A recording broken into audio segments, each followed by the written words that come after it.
నాకు నిజంగా నమ్మకం కలగట్లేదు మన ఇండియాలో ఇలాంటి సంఘటనలు ఇంకా ఎన్ని చూడాల్సి వస్తుందో అని. మీకు కర్ణాటకలోని హంపి కేసు తెలిసే ఉంటుంది. ఆ కేసుని ఇంకోసారి రీకాల్ చేద్దాం. అసలు ఆ కేసులో ఏం జరిగిందంటే, ముగ్గురు వ్యక్తులు ఒక ఇండియన్ అమ్మాయిని ఒక ఇజ్రాయెల్ అమ్మాయిని అతి దారుణంగా రేప్ చేశారు. అసలు ఇక్కడ ప్రశ్న ఏంటంటే, ఒక మహిళ తనకు నచ్చినట్టుగా తిరగడానికి కూడా స్వేచ్ఛ లేదా మన భారతదేశంలో? ఇండియా గురించి ఎంతో గొప్పగా ఊహించుకుని వచ్చిన ఆ ఇజ్రాయెల్ మహిళ గురించి ఒక్కసారి ఆలోచించండి. మన చుట్టూ సేఫ్ పీపుల్ ఉన్నప్పటికీ ఇలాంటి మృగాల చేతిలో బలైపోవాల్సిందేనా? అసలు మన చట్టం ఏం చేస్తుంది? మొన్న హంపి కేసు, ఈ రోజు బ్రిటిష్ టూరిస్ట్ కేసు. అసలు ఇండియాలో ఏం జరుగుతుంది? ఇలాంటి వెధవల వల్ల మన భారతదేశం మర్యాద పోతుంది. బ్రిటిష్ టూరిస్ట్ కేసులోకి వెళ్లే ముందు ఇజ్రాయెల్ మహిళ కేసు గురించి డీటెయిల్ వీడియో కావాలనుకుంటే కమెంట్ లో మెన్షన్ చేయండి, నేను తప్పకుండా వీడియో చేస్తాను. ఇంకా బ్రిటిష్ అమ్మాయి రేప్ కేసు గురించి మాట్లాడాలంటే, ఇక్కడ ఒక టూరిస్ట్ ఒక కామాంధుడి చేతిలో బలైపోయింది. ఇప్పుడు నేను చెప్పే ఈ విషయాన్ని మీరు వింటే ఆన్లైన్ ఫ్రెండ్షిప్ అంటేనే భయపడతారు.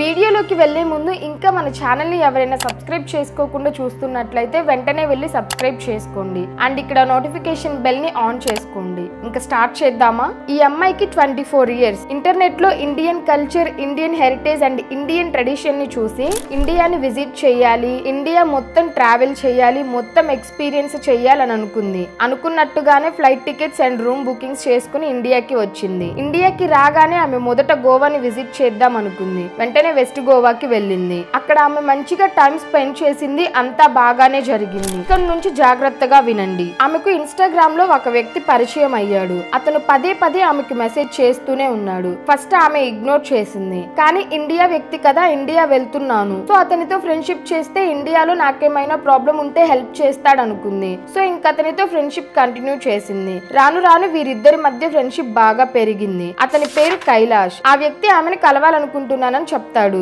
దీనికి ఆమె సరే అంటుంది. కైలాష్ అనే వ్యక్తికి గోవా వెళ్ళడానికి తగినంత డబ్బులు లేకపోవడంతో న్యూఢిల్లీ తప్పకుండా రావాలని, ఢిల్లీ మొత్తం తిప్పి చూపిస్తానని ఈమెకి చెప్తాడు. యూకే మహిళ అనుకున్నట్టుగానే మార్చి 11th ట్యూస్డేన ఢిల్లీకి వస్తుంది. ఢిల్లీలో అక్కడ మహిపాల్పూర్ అనే ఒక హోటల్ రూమ్ లో దిగుతుంది. తను హోటల్ అడ్రస్ ని కైలాష్ కి చెప్తుంది. తను హోటల్ రూమ్ లో ఉన్నప్పుడు కైలాష్ తన స్నేహితుడు వసీం తో కలిసి ఇక్కడికి వస్తాడు. కైలాష్ వసీం ని చూపించి నా ఫ్రెండ్ అని ఈమెకి పరిచయం చేస్తాడు. తర్వాత ముగ్గురు కలిసి డిన్నర్ చేస్తారు. కైలాష్ అనే వ్యక్తికి ఇంగ్లీష్ రాదని ఆమెకి స్పష్టంగా అర్థమైంది. ముగ్గురు డిన్నర్ చేశాక కలిసి రూమ్ కి వస్తారు. అక్కడ రూమ్ లోపలికి రాగానే ఆమెను బలవంతం చేయడానికి కైలాష్ ప్రయత్నిస్తాడు. దానికి ఆమె ఒప్పుకోకపోవడంతో వసీం అనే వ్యక్తి గట్టిగా తన 2 చేతులను పట్టుకున్నాడు. దీంతో కైలాష్ ఆమెను రేప్ చేస్తాడు. ఇప్పుడు కైలాష్ ఆ అమ్మాయిని పట్టుకుంటే వసీం రేప్ చేస్తాడు. ఇలా ఒకరి తర్వాత ఒకరు ఆమెని మానభంగం చేస్తారు. ఆమె తన శక్తినంతా ఉపయోగించి వాళ్ళిద్దరిని నెట్టి తన రూమ్ నుంచి బయటకు పరిగెత్తుకుంటూ రిసెప్షన్ దగ్గరికి వస్తుంది.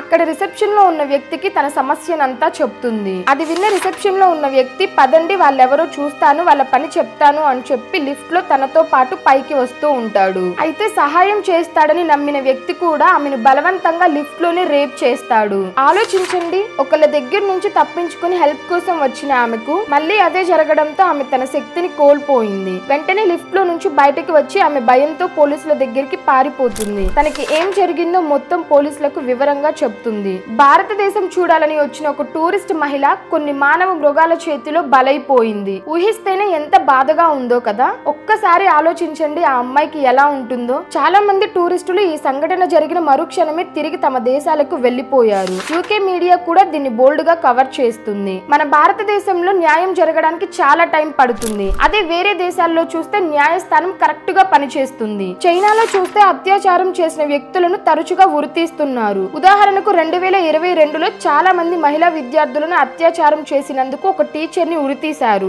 భారతదేశంలో అత్యాచారం చేసిన వ్యక్తులను జీవిత ఖైదీ విధిస్తున్నారు. ఇండియాలో మానభంగం చేస్తే ఒక వ్యక్తికి కన్ఫామ్ గా మరణ శిక్ష పడదు. అది చాలా రేర్ కేసెస్ లో తప్పితేనే మరణ శిక్ష విధిస్తారు. సొసైటీకి ఉపయోగపడని ఇలాంటి వ్యక్తులకు భయం రావాలి. ఎక్కడ చూసినా ఇలాంటి విషయాలు వినిపిస్తున్నాయి. మహిళల భద్రత గురించి ప్రభుత్వం బాగా గట్టిగా ఆలోచించాలి. సమాజంలో మార్పు తీసుకురావడానికి సమయం పడుతుంది. పాకిస్తాన్ లాంటి కంట్రీలోనే మహిళలను రేప్ చేస్తే మరణ శిక్ష పడుతుంది. అండ్ అలాగే సౌదీ అరేబియాలో అయితే అందరూ చూస్తుండగానే నడి నుండి రోడ్డు మీద తల తీసేస్తారు. ఇంకా వేరే కంట్రీస్ లో కూడా ఇలా రేప్ చేస్తే కఠినమైన శిక్షలను విధిస్తారు. అలాగే మన ఇండియాలో కూడా మార్పు రావాలి. మన ఇండియాలో ఉండే సిటిజన్స్ ని రేప్ చేస్తున్నారు. దాన్ని ఎలా కంట్రోల్ చేయాలా అనుకుంటుంటే దాంతో పాటు ఇప్పుడు టూరిస్టులను కూడా రేప్ చేయడం స్టార్ట్ చేశారు. ఇలాంటి వారికి ఇలాంటివి చేయాలంటేనే భయం రావాలంటే మన ఇండియన్ గవర్నమెంట్ ఎలాంటి రూల్స్ ను తీసుకురావాలనుకుంటున్నారో కమెంట్స్ లో కమెంట్ చేయండి. మీరు కమెంట్ చేస్తేనే కదా మనం ఎలాంటి సొసైటీలో బ్రతకాలనుకుంటున్నామో తెలిసేది. విదేశీయ మహిళలను చూసి వారు వేధించడానికి ప్రయత్నించే చెడు ఆలోచనలు ఉన్న వారిని